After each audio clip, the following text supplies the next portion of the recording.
So here's these three lightning cable.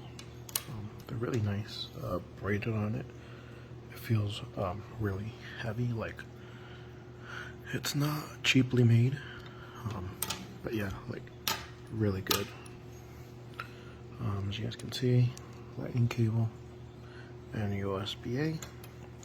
There's 3 of them, and this one, they're pretty long. I'll show you guys. So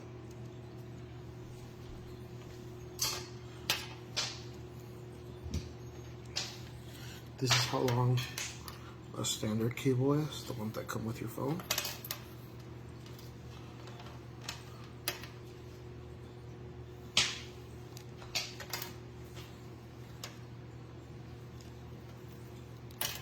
This one is almost 3 times the size of that, just by a tad bit. It's not, but I mean, I did curve it, so I'm pretty sure it is.